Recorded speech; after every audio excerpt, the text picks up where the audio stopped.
ভালো আছি ভালো থেকো আকাশের ঠিকানায় চিঠি লিখো দিও তোমার মালা খানি দিও তোমার মালা খানি বাউলে আপনারা জানেন রাইজিং স্টার বেসিক্যালি বাংলাদেশের একটা ম্যাসিভ একটা প্রোগ্রাম যেটা নিউ ন্যাশন লঞ্চ করছে এবং আমরা আসলে ডিজিটাল প্ল্যাটফর্ম ধরে খোঁজার চেষ্টা করব পুরো বাংলাদেশ ব্যাপী রাইজিং স্টার কারা। আমরা বিশ্বাস করি ইন ফিউচারে যাদের মধ্য থেকে আসলে একটা সময় ন্যাশনকে লিড দিবেন যে কোনো সেক্টর, সেটা হতে পারে এডুকেশন, মিউজিক, কালচারাল, যে কোনো ফেস্টিভ্যাল বা যে কোনো কিছু। সো ওই জায়গা থেকে আসলে জানার চেষ্টা করছি এবং খোঁজার চেষ্টা করছি রাইজিং স্টার কারা। ওই ধারাবাহিকতাকে বজায় রেখে এপিসোড 1-এ New Nation presents face to ফেসের আজকে রাইজিং স্টার রয়েছেন ফাহিম শাহরিয়ার। আপনারা জানেন Fahim Shahriar university of Asia প্যাসিফিকের ল গ্রাজুয়েট এবং পাশাপাশি তিনি তার ছাত্র জীবনে মিউজিকের সঙ্গে নিজেকে যুক্ত রেখেছিলেন। একইভাবে বিভিন্ন ধরনের ক্লাব যেগুলো রয়েছেন সেই সব জায়গায় ফ্রন্ট লাইনে তিনি নেতৃত্ব দিয়েছেন। ইউনিভার্সিটি অফ এশিয়া প্যাসিফিকের কালচারাল ক্লাবগুলোর মধ্যে বিভিন্ন এঙ্গেজমেন্ট, বিভিন্ন প্রোগ্রাম এবং অনুষ্ঠানের মধ্য দিয়ে আসলে তিনি তার লয়ের সমস্ত স্নাতক প্রোগ্রামগুলো শেষ করেছেন। আজকে গল্প হবে, আড্ডা হবে ফাহিম শাহরিয়ারের সাথে, জানার চেষ্টা করব মিউজিক নিয়ে তার আসলে চিন্তা ভাবনাটা কতখানি জরুরি বা জোরদার তিনি করেছেন। ফাহিম কেমন আছেন? আলহামদুলিল্লাহ ভালো আছি, আপনি কেমন আছেন? খুব ভালো আছে। খুব ছোট করে জানতে চাই যে আসলে লয়ের একটা স্টুডেন্ট এরপরে মিউজিকে আসা, এই দুইটাকে আপনি ব্যালেন্স কিভাবে করেছেন? প্রথমত ভাই আমি লয়ের স্টুডেন্ট পরে মিউজিকের দিকে আগে ছিলাম। আমি যখন ক্লাস 10-এ ছিলাম প্রথম হচ্ছে আমি গিটার কিনি। তো তারপর থেকে গিটারটা শেখা। বেসিক্যালি আমার প্রথম একটু তবলার উপর মানে অ্যাফেকশন বেশি ছিল ছোটবেলায়, বাট পরবর্তীতে ওইটা হয়তো শিফট হয়ে গিটারের দিকে আসছে। মানে ছোটবেলায় কি আগে তবলা? হ্যাঁ, তবলার দিকে আমার ইন্টারেস্টটা বেশি ছিল, যদিও মানে আমি শিখি নাই তবলা ওইভাবে ক্লাসিক্যালি, গিটারটা শেখা হয়েছে। তো ছোটবেলা থেকে আমার একটা ব্যাপার ছিল, আমি কোনো কিছুর উপরে বসলে বা টুলের উপরে বসলে, সোফাতে বসলে, সামনে সেন্টার টেবিল হোক, ওগুলাতে গানের সাথে সাথে বাজাতাম। টিভিতে গান হতো সেটার সাথে সাথে বাজাতাম। এটা কত বয়স ফাহিম তখন? এটা হয়তো বা আমার তখন 7-8 বছর বয়স যখন থেকে আর কি। আচ্ছা, মানে ওই তবলার তালিম কি বাসা থেকে নেয়া বা এরকম কোনো কিছু না? ব্যাপার হচ্ছে আমার আম্মু গান বাজনা করতো আগে, তো গান বাজনা করতো, হয়তো বা সেইখান থেকেই ব্যাপারটা আমার মধ্যে এসেছে। তো আমার বড় আপু তিনি হচ্ছে মিউজিকের সাথে একটু মানে টুকটাক কানেক্টেড ছিল, তিনি প্রোগ্রাম করতো। তো আপুকে এরকম প্রোগ্রাম করতে দেখে আমার মধ্যে ইন্টারেস্ট হইতো, আমি একটু মাঝে মাঝে একটু গান গাওয়ার ট্রাই করতাম। আপু আমাকে দেখাচ্ছে কিছু কিছু জায়গায় একটু বলে দিত যে এই জায়গাগুলো এইভাবে গাও, এই গানটা করো, আমার সাথে গাও। তো তখন থেকে ছোটবেলা থেকে আস্তে আস্তে আপুর সাথে, বড় আপুর সাথে একটু একটু করে আর কি এইভাবে এই গানের এই সেক্টরটা আসা।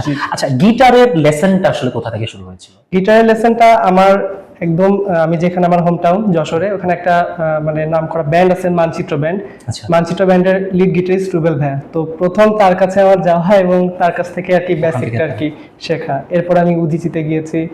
প্লাস আমিও কিন্তু বেসিক্যালি গিটারের একটা লেসন নিয়েছিলাম। হ্যাঁ, তখন ওই যে ওই কর্ড যখন আমি ধরি তখন আমাকে বলা হয় যে মানে আমি বেসিক্যালি একটা গান শেখার জন্য এই গিটারটা কিনছিলাম, কিন্তু ওনারা আমাকে একটা বছর ধরে শুধুমাত্র এই আঙ্গুলের কিছু তালিম দেখা।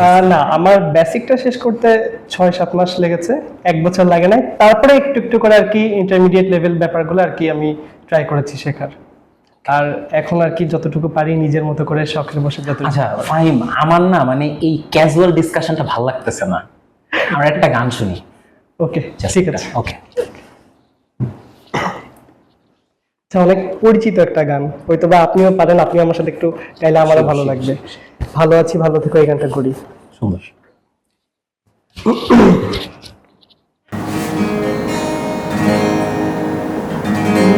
আমার ভেতর বাহিরে অন্তরে অন্তর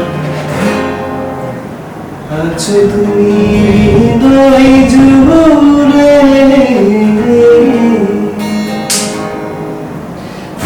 ভালো আছি ভালো থেকো আকাশের ঠিকানায় চিঠি লিখো। ভালো আছি ভালো থেকো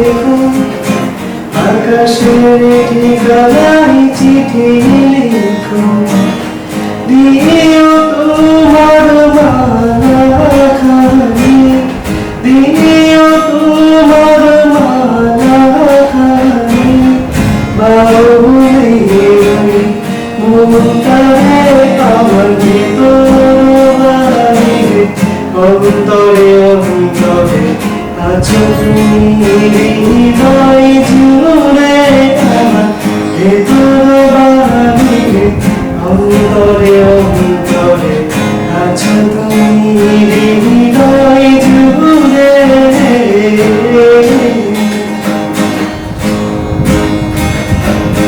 খুশিরা রাখি যেমন ঝিনুক খুশিরা বলে খুশিরা রাখি যেমন ঝিনুক খুশিরা বলে তেমনি তোমার গভীর ছোঁয়া তেমনি তোমার গভীর ছোঁয়া ভেতরে অন্তরে আমার ভেতর বাহিরে অন্তরে অন্তরে আছো তুমি হৃদয় জুড়ে আমার ভেতর বাহিরে অন্তরে অন্তরে আছো তুমি হৃদয় জুড়ে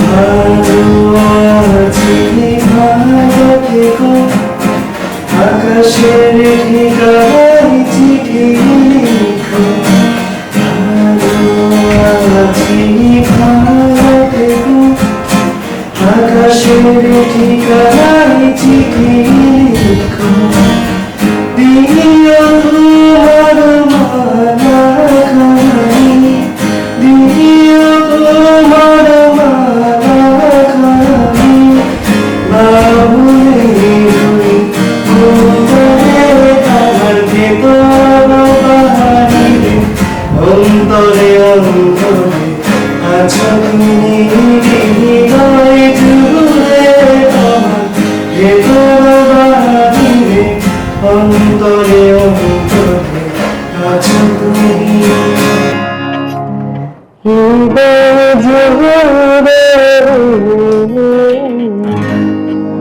থ্যাংক ইউ। মানে আমরা জানতে পারছি যে আপনার বিশ্ববিদ্যালয়ের যে কার্যক্রমগুলো অর্থাৎ এক্সট্রা কারিকুলার অ্যাক্টিভিটিস আপনি ওই জায়গায় অন্যান্য ক্লাবগুলোর সাথে আপনাকে খুব একটা খুঁজে পাওয়া যেত না, কিন্তু কালচারাল সমস্ত কিছুতে আপনাকে পাওয়া যেত। এই জার্নিটা একটু শুনবো এবং এটার সাথে আপনি মানে পড়াশোনাকে স্কিপ অবভিয়াসলি আপনি করেন নাই, ওইটাকে আপনি কিভাবে ব্যালেন্স করবেন একটু জানতে চাই। আচ্ছা, যেহেতু আমার মিউজিকের উপর অনেকটা অ্যাফেকশন ছিল, খুবই ফ্যাসিনেশন কাজ করতো, তো ভার্সিটিতে আমি যখন ভর্তি হই আমার মনের মধ্যে কাজ করছিল এই কালচারাল ডিপার্টমেন্টটা কোন দিকে আছে। আচ্ছা, এটা কি ডিপার্টমেন্ট কেন্দ্রিক নাকি আমাদের সব ডিপার্টমেন্ট থেকে আর কি সেন্ট্রালি করা হয়। পরে জানতে পারলাম না, আমাদের ডিপার্টমেন্টে সব কয়টা ক্লাব আছে, স্পোর্টস ক্লাব হোক, আমার কালচারাল ক্লাব হোক, ডিবেট ক্লাব হোক, আদার যে ক্লাবগুলো আছে। তো একদম ফার্স্ট সেমিস্টার থেকেই আমি একদম আমার কনভেনার যিনি ছিল এখনো মনে আছে রহিম স্যার, তো স্যারের কাছে গিয়ে বললাম স্যার আমার কালচারাল দিকটা অনেক বেশি ইন্টারেস্টেড, আমি এই অ্যাক্টিভিটিস গুলোর সাথে আমি থাকতে চাই। তো তখন থেকে এক্সিকিউটিভ মেম্বার হিসেবে সেই ফার্স্ট সেমিস্টার থেকেই আর কি কালচারাল ক্লাবে জয়েন করি। আর পড়াশোনার ব্যাপারটা যদি বলি তাহলে অনেকে বলে যে ক্লাব অ্যাক্টিভিটিস করলে আপনার পড়াশোনার ক্ষতি হবে, ভাই এগুলোর মধ্যে যায়েন না। আমি বলবো এটা কি এফেক্ট করে অ্যাকচুয়ালি আমি যদি বলি আমার তো ওইরকম কোনো এফেক্ট করে নাই বা আমার যে রেজাল্ট খারাপ হয়েছে এরকম না। ট্রুলি বলতে গেলে কি পড়াশোনা না করলে রেজাল্ট খারাপ হবে, যেটা ট্রু মানে ট্রুলি বলতে গেলে। কিন্তু আমার অ্যাক্টিভিটিসের সাথে আমি দেখাচ্ছি আমার পরীক্ষার আগে যেটুকু পড়ার আমি এটুকু পড়ছি। একটা ব্যাপার কি ভাই দেখবেন 24 ঘন্টা কিন্তু কেউ পড়ে না। আপনি বাসায় যাবেন, ঘুমাবেন, সকালে উঠবেন, ফ্রেশ হবেন, দেন হয়তো একটু পড়তে বসলেন, কিন্তু একটা না যে আপনি পড়বেন 24 ঘন্টা, ব্যাপারটা এরকম না। তো আমার দেখাচ্ছে এরকম কোনো এফেক্ট হয় না। আমার কোনো ভার্সিটিতে প্রোগ্রাম থাকলে আমি পড়াশোনার টাইমে দেখাচ্ছে পড়াশোনা করেছি, পরীক্ষার আগে একটু ফাঁকিবাজি করেছি, কিন্তু পরীক্ষার টাইমে পড়েছি। আর তাছাড়া যেই টাইমগুলো আমার ফ্রি থাকতো ওই টাইমগুলোতে আমি ট্রাই করেছি যে এই মিউজিকটা আর কি কাজে লাগানো, কন্টিনিউ করার জন্য। আচ্ছা ফাহিম, এই মানে এবার একটু সিরিয়াসলি বলি যে আসলে মিউজিকের জায়গা থেকে যদি চিন্তা করা যায় যে এটা কিন্তু আপনার অনেক আগে থেকেই আপনি এটার সাথে লেগে আছেন, রাইট? এবং যেহেতু আপনি ল স্টুডেন্ট, সো ওই জায়গা থেকে আপনার কিন্তু একটা ভাস্ট একটা স্কোপ আছে। প্রশ্নটা হলো ভাইয়া, আপনি কি বেসিক্যালি ইন ফিউচার এই মিউজিককে নিয়ে আসলে কোনো কিছু আপনার করার ইচ্ছা আছে কিনা, নাকি শুধুমাত্র এটা একটা জাস্ট আপনার ভালো লাগে যে কারণে আপনার সঙ্গীতটা চর্চা করা, কোনটা? আচ্ছা, প্রফেশনের কথা যদি বলি, আমার প্রফেশনটা তো ল প্রফেশন, Okay. তো আমার অ্যাডভোকেসির দিকে আমার ফ্যাসিনেশনটা বেশি কাজ করে। Okay. প্রফেশনের দিকে যদি বলি, আর আমি যেটা করি এটা আমার একটা হবি, আর হবিটাও আমি দেখাচ্ছে মাঝে মাঝে একটু কমার্শিয়ালিও করি। কমার্শিয়ালি বলতে ইন দ্য সেন্স, যেমন আমার ডিপার্টমেন্টাল যে প্রোগ্রামগুলো হতো, আমি ওখানে গিটার বাজাতাম, পিয়ানো প্লে করেছি, গান করেছি, ডিপার্টমেন্টে যে ফেশিয়াল রিসেপশন হতো, তারপর ফেয়ারওয়েল প্রোগ্রামগুলো হতো, এগুলা করেছি। দেন বাইরে আমার টিএসসি তে দেখাচ্ছে প্রোগ্রামের জন্য ডাক পেয়েছিলাম, সেখানে গিয়ে গান করে এসেছি। এবং মেইন কথা হচ্ছে আমি ফ্রি করেছি এটা। এখন আমি কমার্শিয়ালি বললে অনেকে হয়তো ভাবতে পারে টাকা পয়সা কিছু ব্যাপার থাকতে পারে, বাট আমার এটা শখের বসে আমি যেহেতু করি, এই জন্য আমি উইদাউট পেইতে আমি এই জিনিসগুলো করি।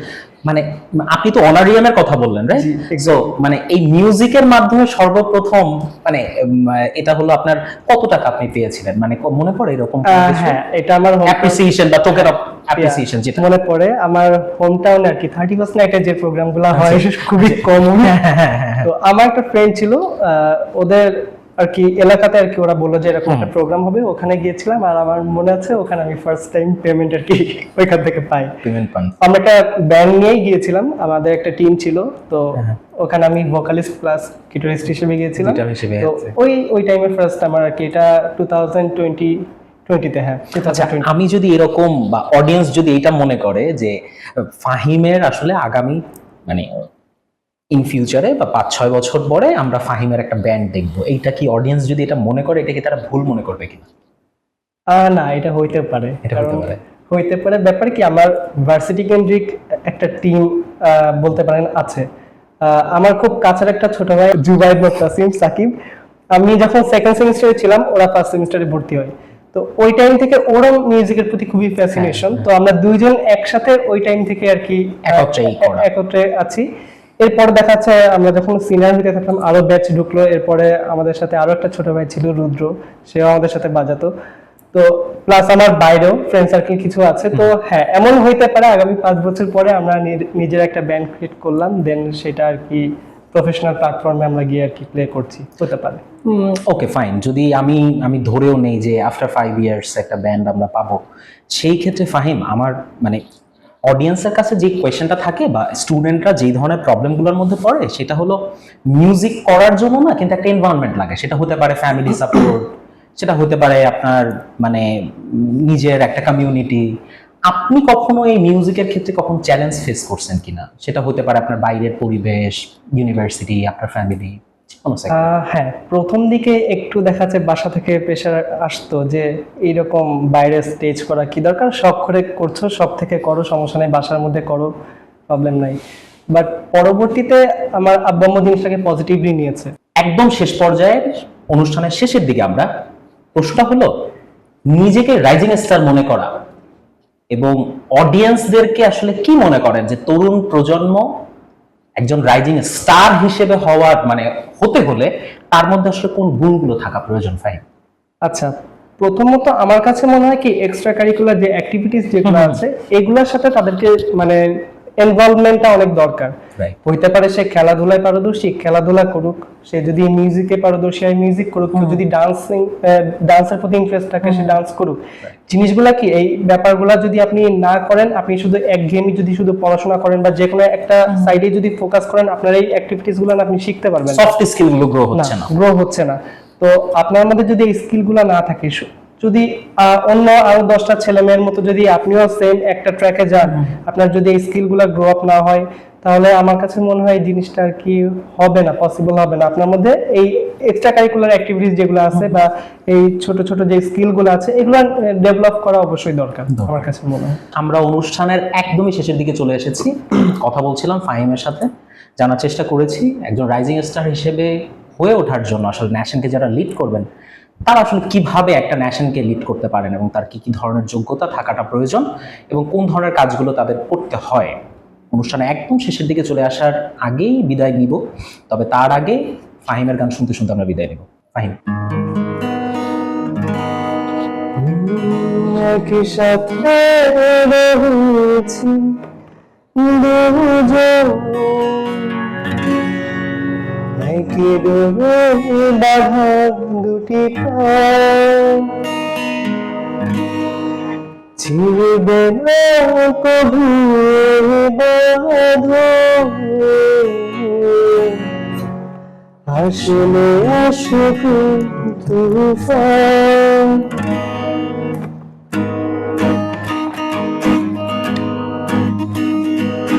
ও আমার বন্ধু চির সাথী পৌঁছনা, তোমারই জীবন ঘুরেছি আমি ভালোবাসা। ও আমার বন্ধু চির সাথী পৌঁছনা, তোমারই জীবন করেছি আমি ভালোবাসা। একই সাথে রয়েছি দুজন, একই ডোরে বাঁধা দুটি পায়, ছিড়বে না কবু বাঁধন, আসলে আসুক তুফান। তুমি আমারি সাথবান। ও আমার বন্ধু চির সাথে পৌঁছনা, তোমারই জীবন ঘুরেছি আমি ভালোবাসা। হাতে বুকে ধরেছি তোমার, শুনবে না কোনো কথা, মানব না কোনো বাধা যে, বলব মুখ সহজ। তুমি আমারি সাথবান। ও আমার বন্ধু চির সাথী পৌঁছনা, তোমারই জীবন ঘুরেছি আমি ভালোবাসা।